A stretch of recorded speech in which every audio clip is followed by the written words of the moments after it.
May tanong ako, Sir Idol. Ang isang Sir Idol Jiro Manyo po ba ngayon ay may balak pa po ba kayo na bumalik sa pag-aartista? Bakit? Alam ko na. Nasa tamang pag-iisip na ako ah. Wala kami magkakapatid. And muli lang ako sa nanay at tatay. Idol, totoo po ba yun na binenta mo talaga yung award mo niyo? Kasi Hindi siya. Kasi nag-usap kami, tumawag muna. Siguro as part of Boss Toyo, happy siya. Hindi ko rin naman ini-expect na yun lang din yung presyo na napag-usapan namin. Kamusta naman po yung Sir Jiro Manyo ngayon? Sa ngayon, Magandang gabi po sa inyo lahat. Dito tayo nga sa loob ng sasakyan dahil meron tayong isang malapit na kaibigan. Napakabigating taong gisting ngayon sa araw na to at sa videos at sa episode na to. I-intro na natin siya. Kasama pala natin ngayon ang isang The Best Actor, Child Actor Award. Walang iba, nag-iisang iniidolo at nagmarka talaga sa buong kasaysayan. Nag-iwan ng marka sa puso't isipan ng mga tao. Walang iba, nag-iisang alamat ng Magnifico, Jiro Manyo. Pasok! Sir! Magandang gabi, Sir Idol. Diyan tayo! Isang malaking karangalan. Maraming salamat po sa pagpaunlak na makapanayam namin kayong gabi na to. Bago tayo mag-umpisa, Sir Jiro, baka may gusto po kayong batiin. Binabati ko nga pala lahat ng mga kasamahan ko sa Bataan, mga volunteer din. Regards sa inyo mga bro, ingat palagi and God bless. Ano pang gusto niyo pong itawag ko sa inyo, Sir Jiro? Idol, Sir Jiro? Idol na lang. Idol, okay lang po ba na magtanong ako about sa naman. Sarili niyo? Okay lang. Ilang taon na po si Idol sa ngayon, Jiro? 31 na ako. Hindi kami magkakalayo kasi sabi ko na nga ba kasi nung sumikat yung Magnifico dati, hindi po may ipagkakaila. Isa ako sa fan doon, talagang tumatak sa akin yun. Idol na idol ko yun. Isa ako sa pinaiyak mo, Idol. Yan. Yes. Hindi kami magkakalayo ng edad kasi 32 ako eh. 1992 po kayo. 1992. Sir Idol, ano po yung ganap nyo po ngayon? Ano po yung pangkabuhayan nyo po ngayon? Kamusta naman po yung Sir Jiro Manyo ngayon? Sa ngayon, hindi na ako nag-aaral. And then, volunteer ako sa Bataan kapag umuwi ako doon sa isang rehabilitation center. Tapos, sa ngayon, nagbakasyon ako simula pa nung Christmas. Nandiyan ako sa bahay namin. Diyan na rin ako nag-New Year. And, okay naman kami sa family. Masaya naman, araw-araw. Praying pa rin ako sa full recovery ko. Dahil nga dun sa nangyari nung nakaraan. Pero sa nakikita ko po ngayon, Sir Jiro, talagang ang layo nung Sir Jiro Manyo na napanood ko nung nabalita nung ang ganda ng aura mo ngayon. Tsaka ito pa, gusto ko lang pong i-share sa inyo. Sa mga halos naman po siguro sa lahat mga followers ko, kilala po ko na isang stuntman. So sobrang dami ko na pong nakahalubilong mga artista, mga nakakasama. Iba ang aura at yung napaka-humble ni Sir Jiro Manyo. Na iba yung karisma niya, talagang tinan mo, kinikilabutan ako. Parang natitense ako ngayon, Sir Jiro Manyo, Idol. Yan, napakasulit talaga. At gusto ko lang po humingi ng pasensya ulit dahil na-late kami. Hindi, okay lang. Kasi ang usapan namin talaga dapat 7 ng gabi. So dumating kami ngayon mag quarter to 9 na. So sobrang traffic kasi naghintay pa rin si Idol sa atin. Napaka-humble. Idol, okay lang po ba kung itatanong ko po sa inyo kung ilan po kayo magkakapatid? Pangilan kayo? Sa family ko, 2 lang kami magkakapatid. And huli lang ako sa nanay at tatay. Ilang taon po kayo nahulila, Sir Jiro Manyo? Nung 2007, lang ako noon, 14. Second Bata year pa, high Idol, school. no? Namatay yung mother ko. Nagkasakit. Ikaw po yung bunso, Idol? Hindi, panganay ako. Panganay po kayo. Yung kapatid niyo po ngayon, kasama niyo pa po ngayon? Yung utol ko nasa bahay lang eh. Okay. Si Idol Jiro ba may asawa po? Wala po. Pero may 2 anak na po. Okay. Pero kasama niyo po ngayon, Idol, yung anak niyo po? Hindi, nasa mother nila. Babalik pa po ba kayo sa Bataan, Sir Jiro Manyo? Hindi na po. Baka nakasked pa ako kasi may mga schedule pa ako. So after nun, matapos yun, babalik naman ako. Gusto ko lang pasalamatan ulit si Idol Jiro kasi napakadami niyang appointment na line up, pero binigyan tayo ng panahon at time talaga na makasama siya natin ngayon sa videos. Yes. Sir Idol, meron lang po akong isang mensahe na hingin po sana sa inyo. Ano po yung maipapayo niyo sa mga katulad niyo po na medyo na ligaw ng onte pero ngayon babalik loob na naman? Ano po yung maipapayo niyo po sa kanila? Ang mapapayo ko lang po para sa mga naging halimbawa ng storya ng buhay ko, naligaw ng landas, medyo nadapa pero bumangon ulit.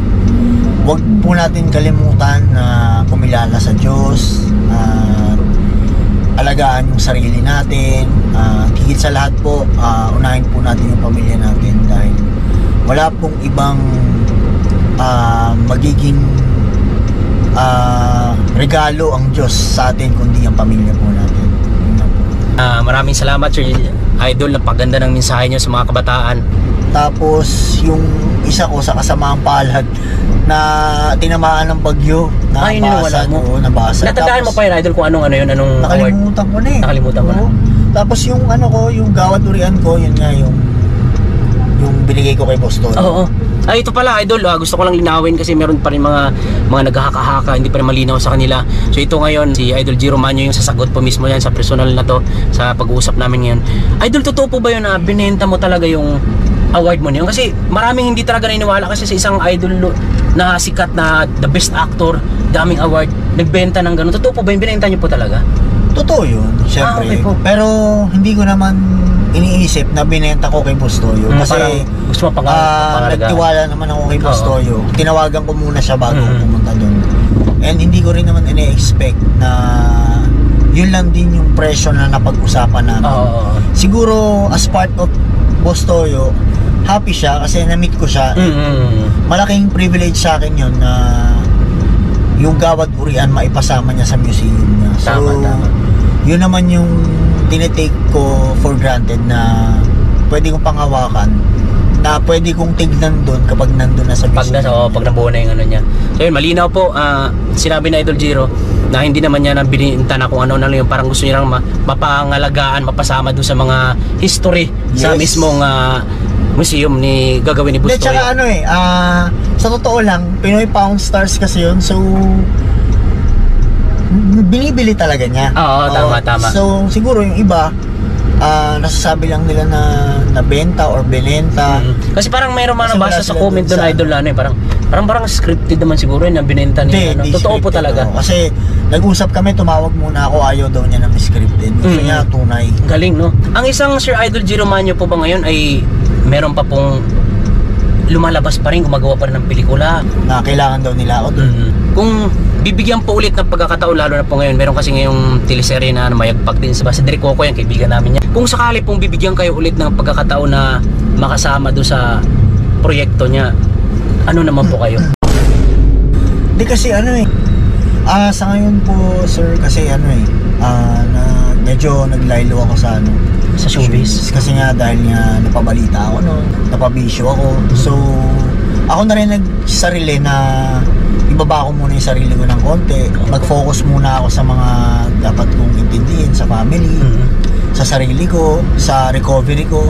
Tsaka higit sa lahat yung nagdadasal ako araw-araw para makuha ko pa rin yung dapat kong Pero para sa akin, sa Idol, nasa ano pa rin kayo eh. Nasa stage pa rin kayo na. Nandyan pa rin kayo, hindi pa huli ang lahat. Tsaka nararamdaman ko pa rin yung karisma nyo, yung galing nyo. Hindi mo makapaniwala na nakasama kita ng personal. Sa ngayon, Sir Jiro Manyo, wala po ba kayong kontrata na pinipirmahan? Wala po kayong manager?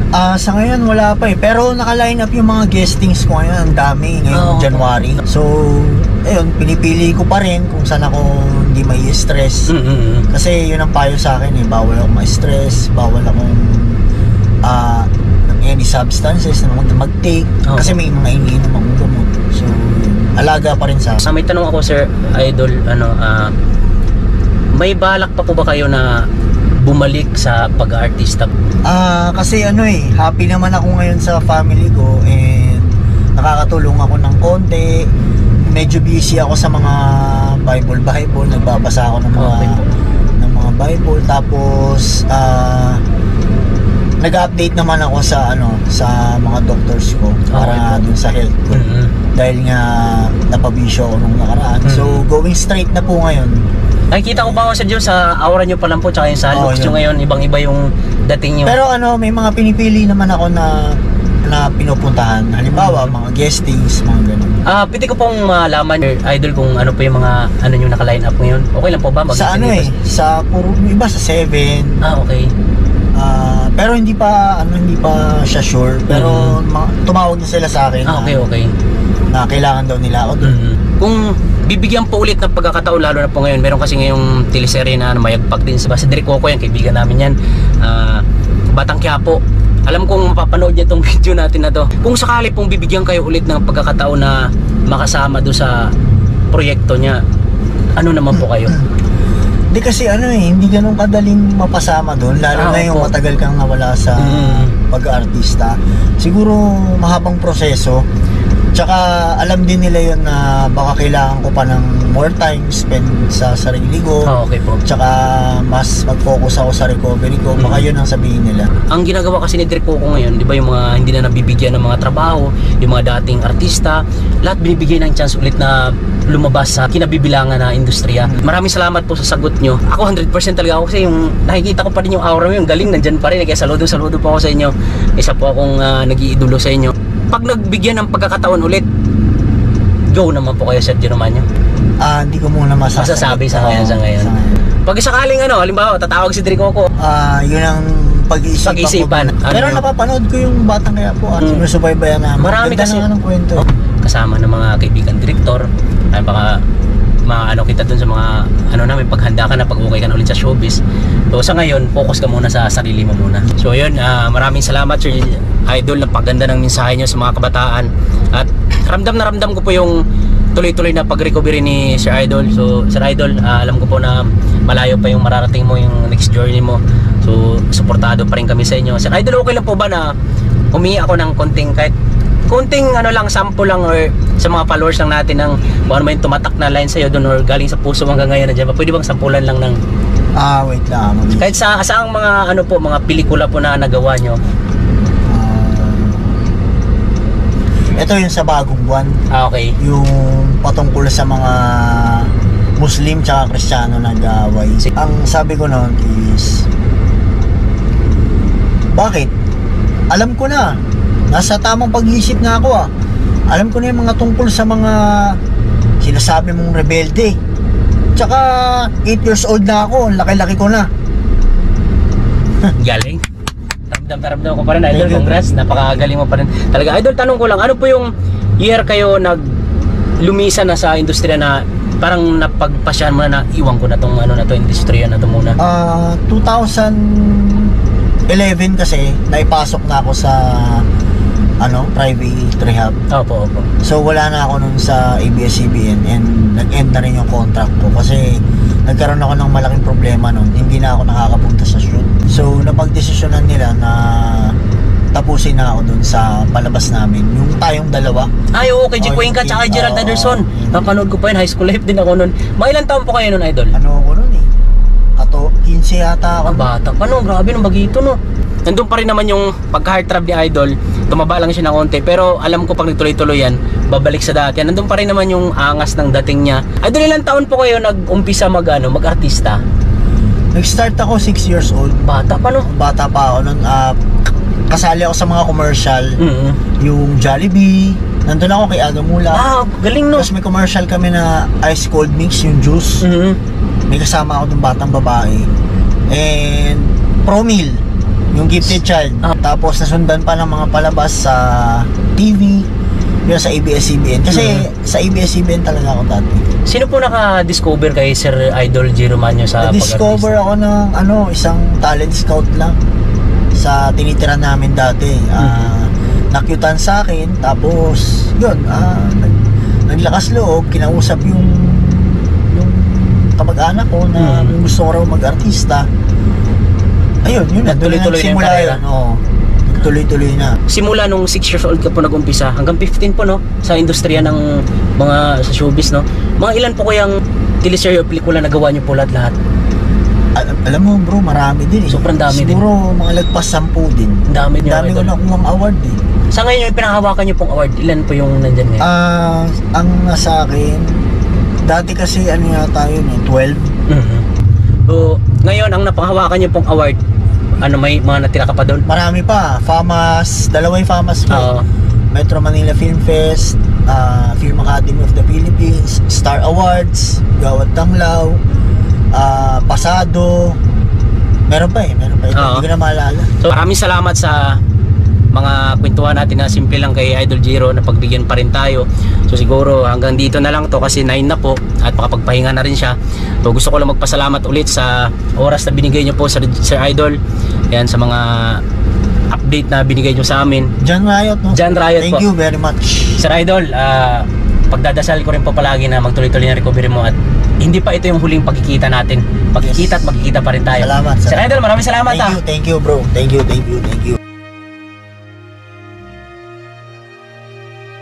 mga ka-friends, tapos na interview namin sa kanya. So ngayon pauwi na kami, hanap lang kami ng kainan. So nakakatuwa kasi kanina bago kami pagdating namin, hindi ko kasi agad binidyohan kasi respeto pa rin sa kanya. Pinaalam ko muna yung, pero nagkaka-chat na kami kanina na kung okay lang isama siya sa vlog natin, okay lang naman daw. So syempre paalam pa rin tayo ulit para respeto, at pumayag naman siya. So kanina pagdating namin, mayroong mga nagiinuman doon sa harapan, mga matatanda na, siguro nasa mga 60s, 70s na yun, mga 50s, ganun, mga 4 na lalaki. Kilala pa rin si Jeromanyo nung pagbaba nung motor. Nag-uusap kami, habang nag-uusap kami, papasok na ulit ako ng sasakyan kasi siniset up ko na dito yung ano namin sa loob, yung ilaw. Sabi ng mga nagiinuman, "Idol, di ba ikaw si Jeromanyo?" Opo, napakabait, nag-bliss pa si Jeromanyo. Napakabait ng bata niyo, napaka-humble talaga. Kaya wala akong masabi. Idol, nararamdaman ko, nakikita ko pa, mark my words, magniningning ka pa muli, nararamdaman ko pa, kikinang ka pa ulit. Nakikita ko sa aura mo, at ang galing, nagpakita pa sa atin ng sample kanina, no? Pauwi na kami mga ka-Red Friends. Pagpasensyahan nyo na po yung video namin kanina sa loob lang ng sasakyan kasi mabilis ang vlog lang namin ni Idol Jiro yon, at dinaanan lang namin kasi wala kaming mapagpwistuhan. Kakain muna kami saglit bago kami umuwi dahil anong oras na, mag-alas 10 na. Ayun, no? So minadali ko lang yung vlog din kanina kasi nahiya ako kay brother kasi ang usapan namin alas 7 dapat, kaso ang problema galing pa akong Valenzuela, tapos kinuha ko pa yung sasakyan doon sa may Anguno kasi bukas akit kami ng Tanay. O nag-usap kasi kami kung may mapupwestuhan kami kasi nag-meet up lang kami doon sa lugar na pinag-usapan namin. Kaso ang problema, wala kaming mapwestuhan, kaya ang ginawa ko, kinuha ko muna yung sasakyan, tapos dalan lang kami ng ring light. Yan, maraming salamat din sa pamangkin ko, sa videographer namin. So ngayon kakain lang kami, order lang kami saglit para makakain na. Medyo nahihilo na rin sa gutom kasi anong oras na eh. Ano nga po? Ano siya? Sa akin ito yung may chicken. Alin dyan? Yung may price? Oh, yung may chicken. Marami may chicken dyan eh, ano? One Ayun, chicken. may spaghetti na may chicken. Ito? Oo. Sige. Ma'am, isang ano nga po? Ay, ito ba? Hello. Isang ano nga po, ma'am? One piece chicken with rice. Yung may spaghetti, meron ba nun? One piece chicken with spaghetti. Yes. Meron po, pero mag-add na lang po kayo ng rice. Sige. Yan din kanya yan, ha? Spicy po ba? Spicy yun. Spicy daw po. Ano po yung drinks? Anong drinks mo? Coke, Sprite, Coke Zero. Coke Sprite. 3 doors daw po. Hindi. Alam ma'am. Ano ma'am sa akin, ano? Ayan lang po, Coke daw yung drinks. Tapos may rice na lang po. Oo. Add ko pa ng rice. Ilang rice? Ay, dalawang balik, dalawang rice lang. Tapos sa akin, ano, dalawang kanin, gulat ako. Teka na magkape. Kain, dalawang kanin, dalawang sabaw, dalawang adobo. Ano pala, chicken spag lang, spicy din. Pineapple juice na lang. Spicy chicken spag, yung isa with Coke, yung isa pineapple juice. Yes. Tapos dalawang Additional rice, oh. dalawang. 420 po. Bali, dalawang rice lang po, wala akong rice. Yes po, dalawang plain Kano po? rice. 420. Sige. Mga ka-friends, kain lang kami. Ngayon pa lang kami magdi-dinner. 10:21 na ng gabi. So, kain tayo. Ayan. Salamat ulit sa videographer ko. Malayo mararating itong bata na to. Basta maglakad lang, huwag lang sasakay.